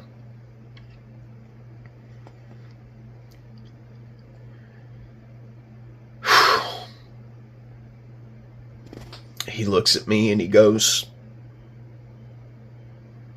he's gone. He went to go be with Jesus this morning. I couldn't really process what he said because, like I said, I was still half tired when he said it. So really all I could say was, what? I felt bad about it. But, you know, people talk about denial and stages of grief, and denial is a very big thing. It's like when he said that, I know I was like still half asleep, but the fact that my brain was not immediately processing what he told me was kind of weird. Because he was hysterical. He was crying, and Dylan is not really someone that I know as someone who shows a lot of emotion. And if he does, he usually does it like in private where people can't see him. Not dogging on him. I mean, people just cope differently and deal with their emotions differently. But it took me a second to really understand the gravity of what he was telling me. And I remember getting dressed and walking through the backyard. And I think like halfway through the backyard, it started to really sink in what he had said. And that's when my mind just started racing. I got inside the house. My cousin's wife was there. Her mother was there. They're in the kitchen. And I remember just asking, where is he? And my cousin's wife was like, he's in the back room. Walked down the hall to the master bedroom, which is on the right, far right side of the house.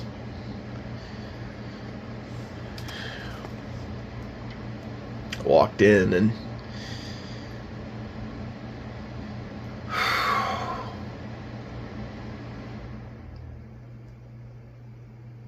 I think I went into shock nearly immediately.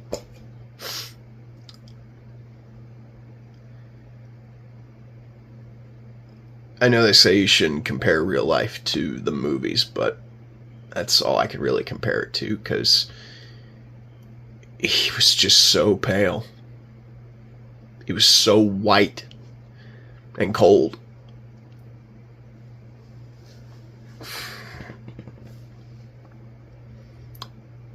He had had a seizure by the bathroom, because they have a bathroom in the back, in the master bedroom, and he died right there by the bathroom door. You know, my cousins were there. My aunt, of course, was there. She was just over him, like she would not let him go. My Uncle Sean was there. The moment I looked at my uncle on the floor, I just felt all of the mobility in my legs just leave me, and I basically collapsed into the arms of my Uncle Sean.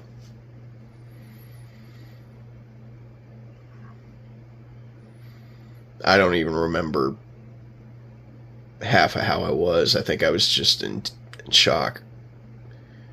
But my cousin said I just let out a wail.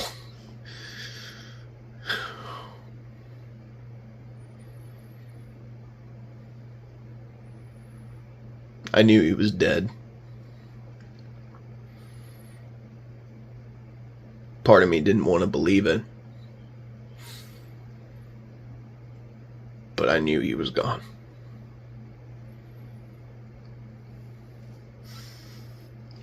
Later, when I asked how it happened, apparently he had gotten up that morning, he and my aunt both, and this was like 30 minutes before Dylan came and got me. Like, he literally died like around 8 a.m.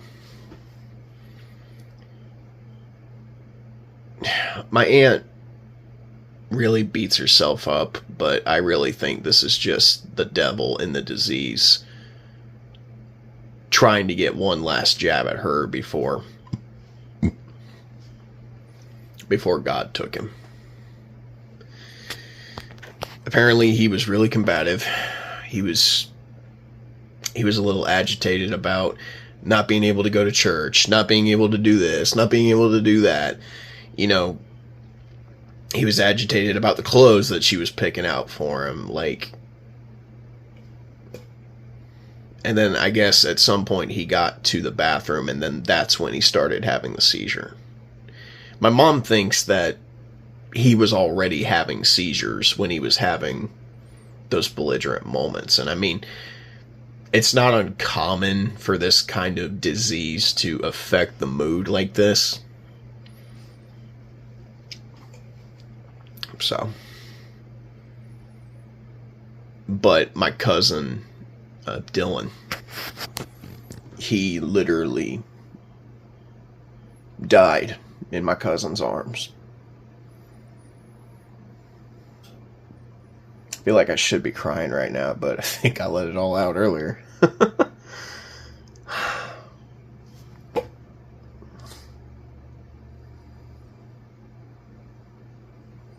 And what was weird is that he seized up, according to them, he seized up, and then he came out of it briefly.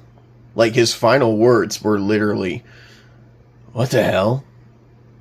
And then another one came.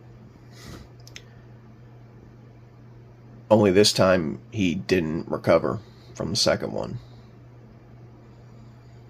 And he was gone.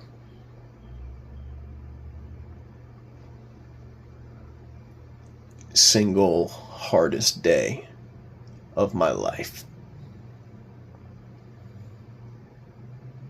To sit there and watch the man who raised me, who was like a brother to me, and my best friend, just to sit there and look at his corpse.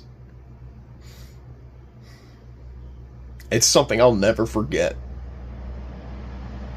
Never.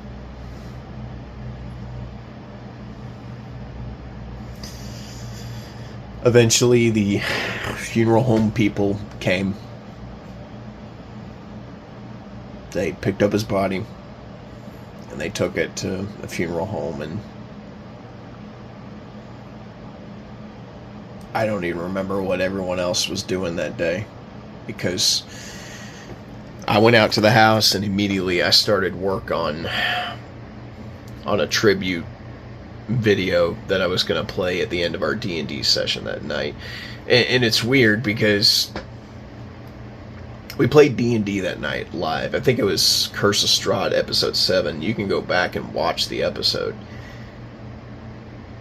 The only reason we played that night was because he probably would have killed me if I hadn't. We had already been putting Curse of Strahd on hold because I was just so hell-bent on spending any moment that I could have with him. And I remember one night he looked at me and he's like, "Dude, will you quit worrying about me and go play with your friends?" Once again, he wasn't worried about himself. He was worried about everybody else. Everybody else living their lives. And that's why we played that night. The day he died, we played D&D, and it was single-handedly the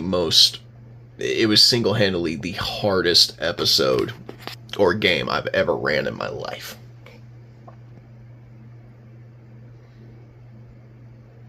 I remember calling my friend Selena and telling her, he's gone. He died this morning. I remember sitting on the phone and crying with her for what felt like nearly an hour.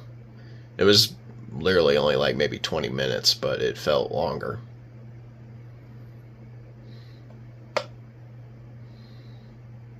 I was just beside myself. Like, I got done creating the video and I didn't know what to do.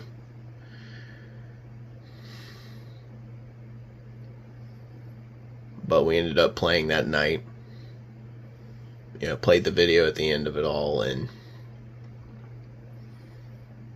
I think that's when it really set in that he was gone. It felt like someone had gouged out a hole in my chest. Like, I just felt like a piece of me had been ripped from the earth, more or less.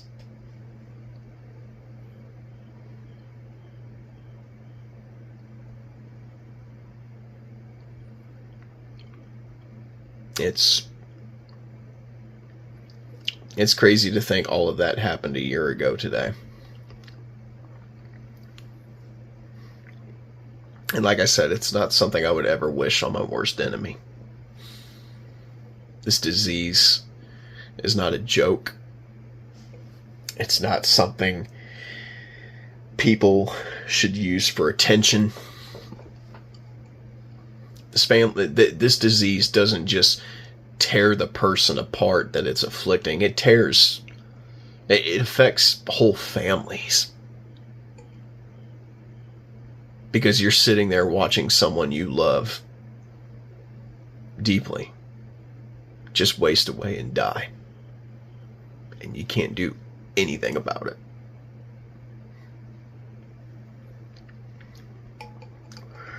I remember the funeral. That was like, I think like maybe a week or two after. We actually held it at the church, as you saw earlier, where his grave is. The service was good. I'll leave a link in the description below if you guys want to go watch the funeral, because it's on YouTube.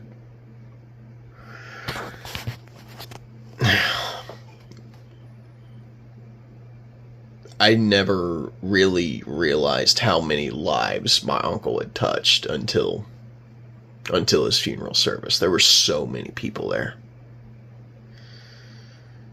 Yeah, I still got the trench coat right there that I was wearing. That's literally the only time I've wore that coat too. It's a warm coat. Apparently, I mean, the running joke was that I was the smart one because it was chilly that day. But Pastor Brandon was the one that did the service. Pastor Hugo said some stuff. Brandon was the one that baptized him.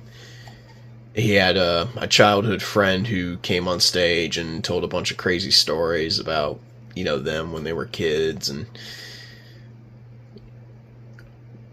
I think the hardest one for me was watching my cousin Austin get up there. He's the oldest of my uncle's, two boys, him and Dylan.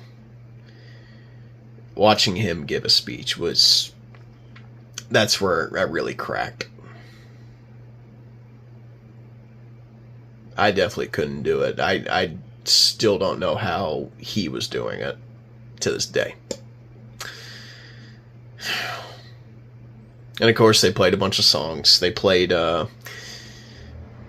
Broken Halos by Chris Stapleton. Great fucking song. If you haven't heard it, you should listen to it. The one song that destroyed me was Father and Son by Cat Stevens. And if you don't know, that song famously played at the end of Guardians of the Galaxy Volume 2, which has there's a really cool story behind that song in me and my uncle. I remember, because it's all about Yondu and Star-Lord's relationship in the movie, and, before Yondu dies, he tells Star-Lord, he may have been your father, boy, but he wasn't your daddy. That's me and my uncle's relationship in a nutshell. My dad wasn't always there to be my father, so he had to step in and be my dad.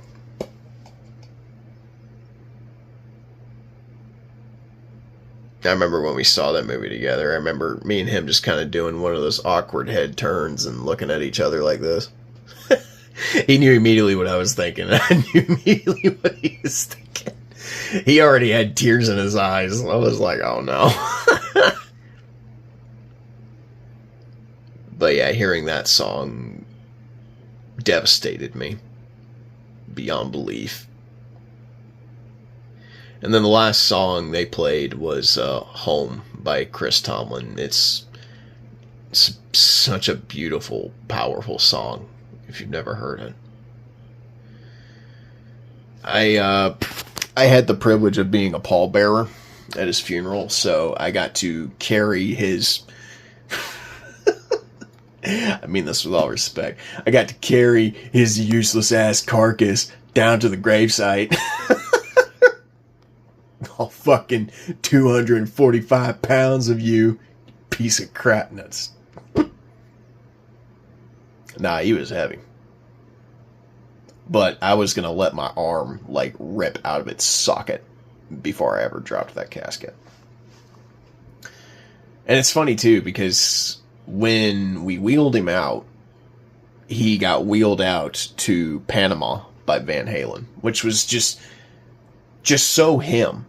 He would have loved all of that.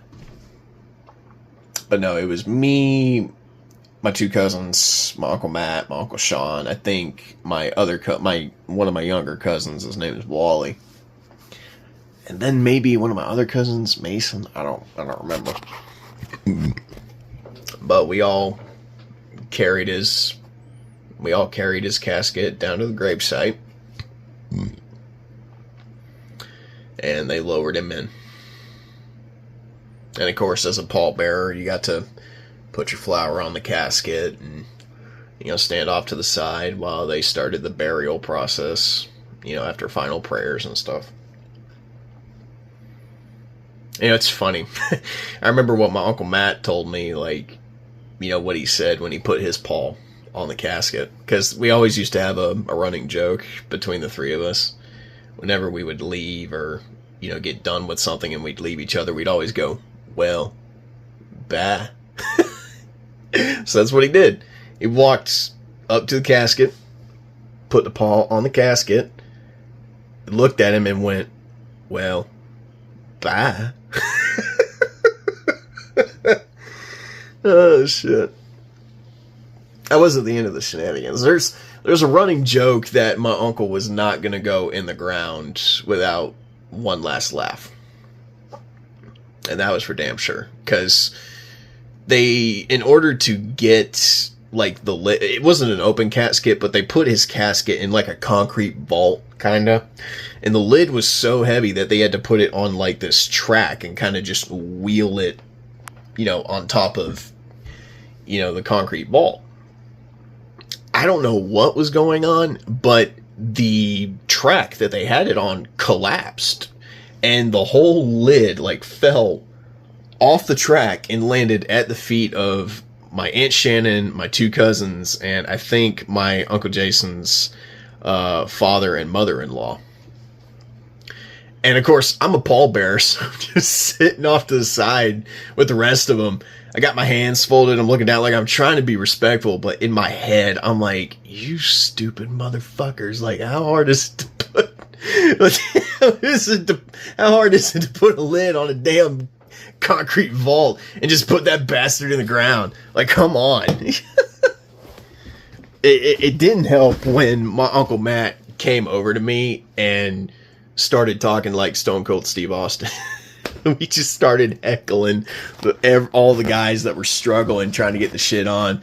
There was one dude that had like a ponytail and he had a cigarette in his mouth. He just I don't know if the guy actually worked for the funeral home or if he was just some random Joe Schmo that they picked up off the street. But I remember my Uncle Matt coming up next to me and he's like, look at these pieces of crap. Thinking they're so important. Y'all can't even put my sorry ass in the ground. Like, he was imitating my uncle and what my uncle would do if he was talking like Stone Cold. He's like, you motherfuckers can't even put my sorry ass in the ground. Well, guess what? I'm getting the last laugh on this day. Why?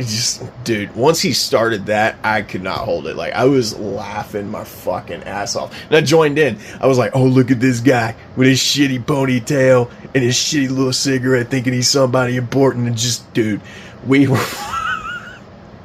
fucking dying. And it was single-handedly one of the best moments of the funeral.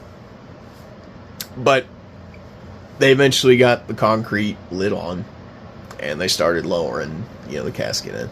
I think by then everybody had kind of retreated back inside the church because they did, they had dinner and all that. And it was good, but I didn't leave until they had like all the dirt on him. And then, I called my friend Selena again and, I told her, I was like, it's done. We've got him in the ground.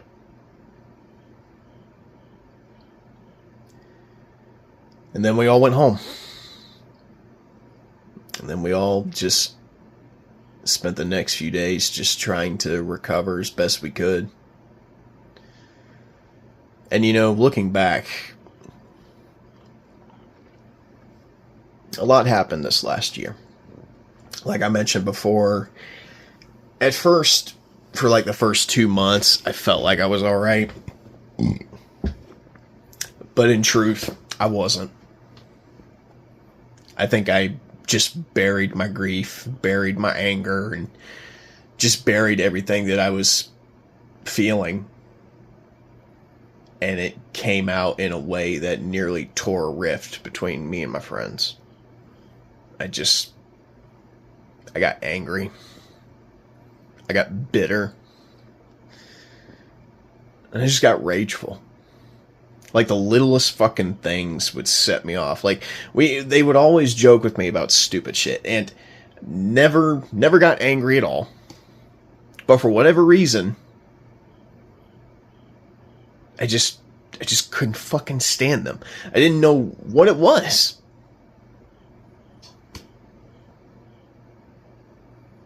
But I nearly lost a lot of good friends because I let my grief and my anger start to control me. And I did lose a friend. He doesn't talk to me anymore. I'm pretty sure he's got me blocked on everything, like I said. He used to be part of our D&D games. He's not around anymore. I love him to death, and, if he's watching this, I'm sorry, Strider.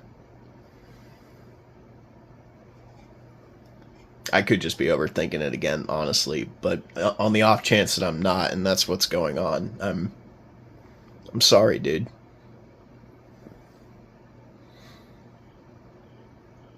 I mean, I was an ass. And it took me a lot of talks. And it took me a lot of just really reevaluating where I was to finally just kind of snap out of it. And I think what finally snapped me out of it was I realized that this is not what he would have wanted me to be. He wouldn't want me to be angry, bitter, sad, depressed, just all the time. Like, literally, this was a day in, day out occurrence. I was just fucking miserable.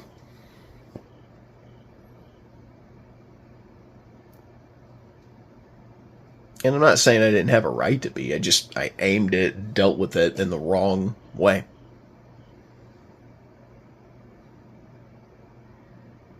So, a year later, now, I'm doing better. My family, we're doing better. It still feels unreal at times. It still feels like a dream. Like, sometimes I swear I'm going to wake up, go in that house, and he's going to be sitting right there. And all of this is just some fucked up nightmare. But unfortunately, that's not what's going on. And I know that everything is going to be okay now. And now that I've started going back to church and I've started opening my heart to Christ even more than ever now, I know that, to quote Black Panther, in my culture, death is not the end. I know there is something after we're gone. And I know there's a lot of people that are like, well, you don't really know what goes on after death. I'm not hearing that shit. And the reason I say that is because people will never truly know the glory of God unless they've seen it and felt it with their own eyes. And the truth is, the glory of God saved my uncle, gave him a second chance. He turned his life around. He gave his life to Christ, and he became a better man in 3 years than he had in nearly, I don't know, I want to say 25, 30 years.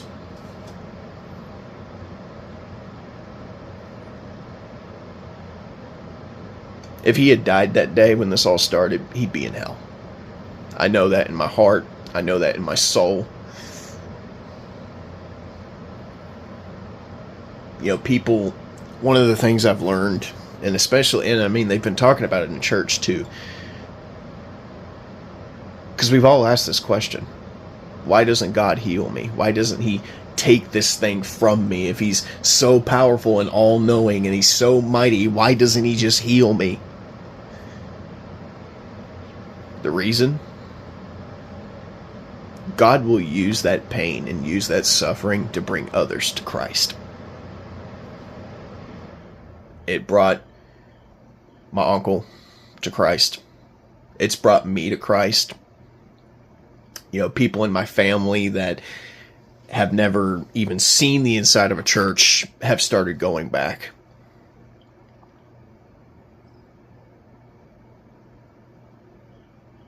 In the end, my uncle didn't really lose anything. He's far more healthy and far more happier than he ever would have been on this earth. I know that. And I know that when my time comes and I have to stand before the judgment throne of God, and he tells me, "Well done, my good and faithful servant," one of the first people I'm going to see is my uncle, waiting on me.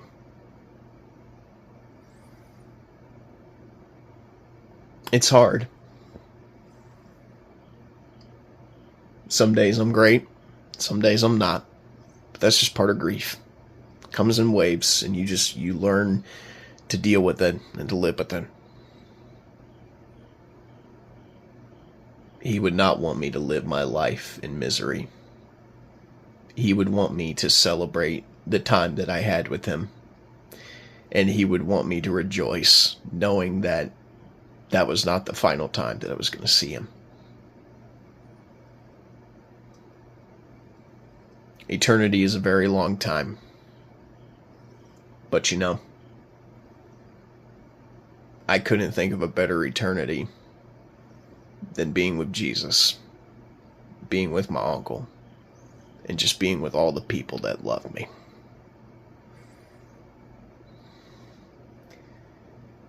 In conclusion,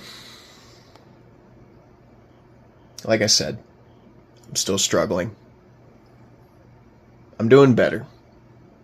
There are days where I'm good, days where I'm not. And for anyone that may be going through a similar experience, I know your pain. You're not alone in this. Trust and hope that things will get better. And if you're of the faith, then know that just because it's a temporary goodbye, it's not a forever goodbye. You will see your loved ones again. Just like I will. Live your lives to the fullest. Don't waste a single second, and make every single moment of your life count. And live every day like it's your last. That's something I need to start working on. And I know that. But the thing that helps me function every day is I know he's proud of me. And it allows me to continue to walk down this road and through this life with pride. Knowing that I'm exactly where I'm meant to be. And it's all thanks to him.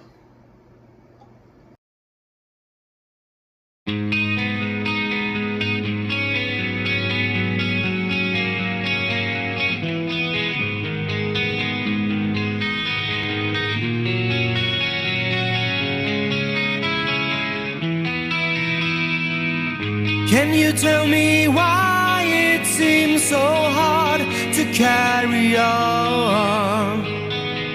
When you hear a voice from long ago, so bittersweet. Even though I try, I cannot read between the lines. You know I tried, oh yes I tried. What's wrong? Too late to turn back time, to look over my shoulder. Maybe one day I'll return again. Remember yesterday and think about tomorrow. But you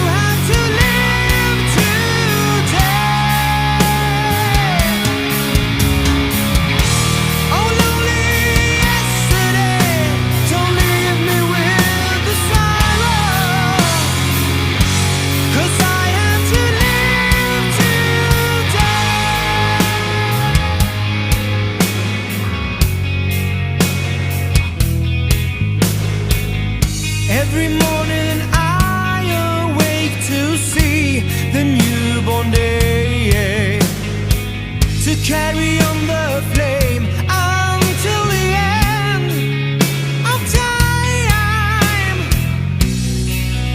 Too late to turn back time, to look over my shoulder.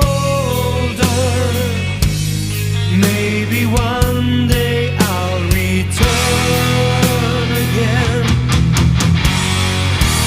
Remember yesterday and think about tomorrow, but you have to live today.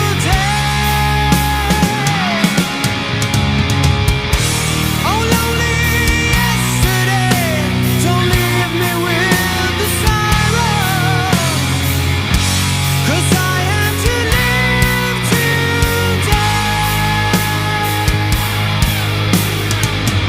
Oh, don't you step aside and pretend about the future.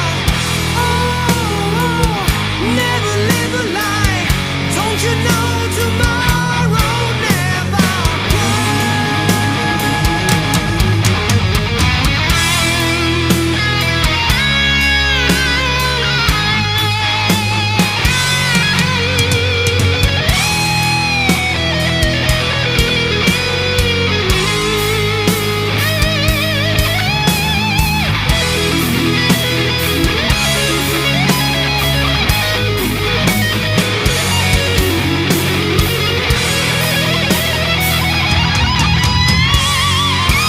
Remember yesterday and think about tomorrow,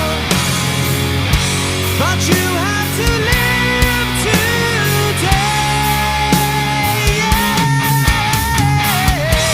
Oh, lonely yesterday, don't leave me with the sorrow, 'cause I have to live today.